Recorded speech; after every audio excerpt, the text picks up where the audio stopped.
Here is your 90-90 breathing drill. We set up with 90-90-90 hip, knee, and ankle. Hand on the chest, hand on the belly. The inhales are through your nose, so they're nasal. They're very slow. They take quite a while. The goal is that we fill the belly first. Secondary to that, we fill the chest. So 1 and 2, and we want to max out the filling, like we're filling both lungs to the greatest extent we possibly can.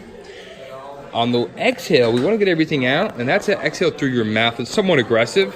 It's really blow out hard, and towards the end, you should feel like your ribs are going down and in, and your abs are turning on. That's all it is. 2 minutes of this, done daily, would really be ideal. Here's our supination drill. So you're standing nice and tall, feet are nice and straight. You just need this to your left. So weight shift to your left if you could.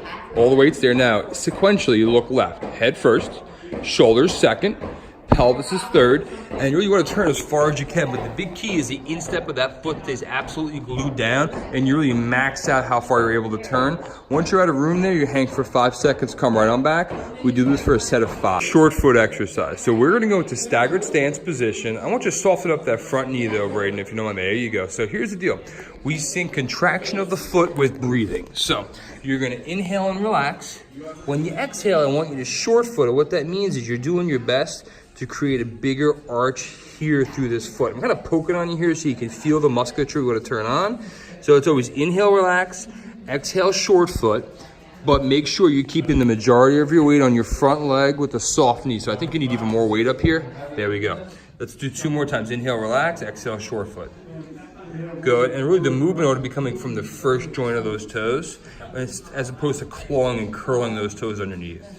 So this foot, you're not as good at, to be totally honest with you. We had a little bit better success on the right foot, so you might even want to double up your work on the left until you get better control over that foot. All right, here is our rolling drill. So we're laying on our back, we're gonna roll to your right. So in this case, we got the right arm up and out of the way, and you're gonna go sequentially. You're gonna look to the right, you're gonna reach that left arm across, try to pull the torso, and then we want everything to go in sequence. So the top half's going, the hips really lag behind, finally the leg goes.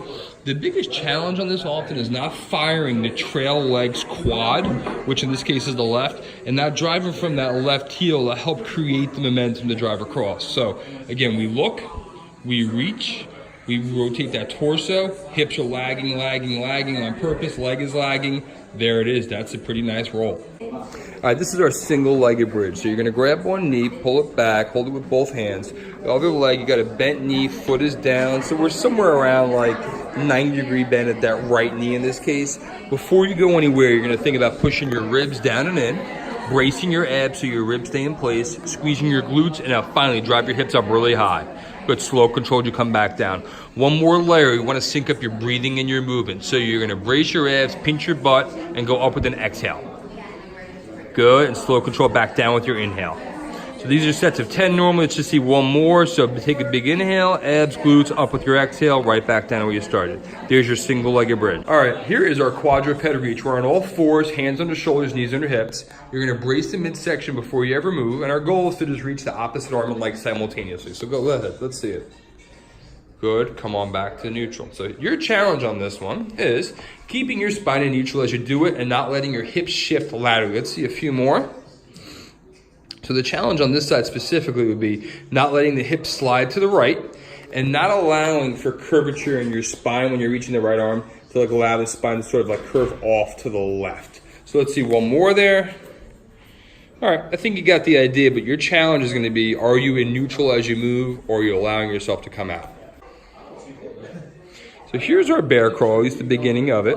You're driving from one foot and reaching the opposite arm and leg, and you're getting better and better as you go. Our ultimate goal, though, is that we're not rocking that pelvis laterally. So if I put a cup of water on your tailbone, it stays put. Yeah, you're getting even better and better as you go. So you want a nice neutral spine. You're driving from the foot, you're reaching the opposite arm and leg. One thing I'd say, Matt, is lower that butt a little bit and lower the knees a little bit. Give me 2 more strides before you're out of room. Done. All right, here's our lateral leg lowering drill. This is the first version of this. You're only doing this one. So you're in a T position with your arms. You got your shoulders dropped, legs are up. And in this case, you have your legs traveling to the left. You want to go as far as you can, but without losing that right shoulder contact. Brace your core and return. The number one thing here is that you never lose your right shoulder contact, but you want to go as far to the left as you can where you're on the cusp of losing that shoulder to really challenge your core stability. 6 to 10%. Lowering drill 2.0. So you got shoulders glued to the ground, legs are up in the air. This one, we're focusing on the pelvis staying in neutral. So you're already in the mix here. What we're doing in this case is where the legs are going right but traveling individually. Right leg goes to the right and the left, and you come back left and right. Your challenge is not losing the contact with the left glute to the ground as you go to the right. So you need to figure out how far can you go before you lose the connection left glute to ground. Don't go any further than that. I want you teetering on the edge of losing it, but not actually losing it. Sets of 6 to 10 would be great. All right, here's your hip twister. We are getting rid of the support, so you're flying solo here, man. The shoulders are a statue. We want no movement up top. We want to maximize the turn of that pelvis. Like you want to show someone the belt buckle to the right and left to make it feel somewhat natural. I say go to the right first to mimic your backswing, but no shoulders. Don't let that left shoulder creep. And slow control, go into a nice, good finish position with your hips.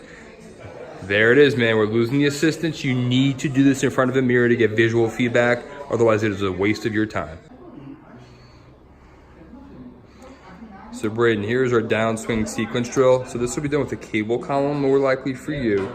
We want to basically just get you to the top of your backswing and then really work on the sequence in the downswing, just going to the point of impact. So here, you're firing the lower body and the hips first, torso. The last thing that comes through are the arms and the cable, or in other words, the arms and the club. So it's slow controlled sets of 15 to really allow you to master your sequence in that downswing to maximize your power. All right, here's our peel-off press or anti-rotation press, whatever you want to call it. So we've got a band in this case. It could also be a cable. You want to have it be about like chest height or a little bit lower. We're going to assume the width of the feet that's comparable to what you'd set up in your stance.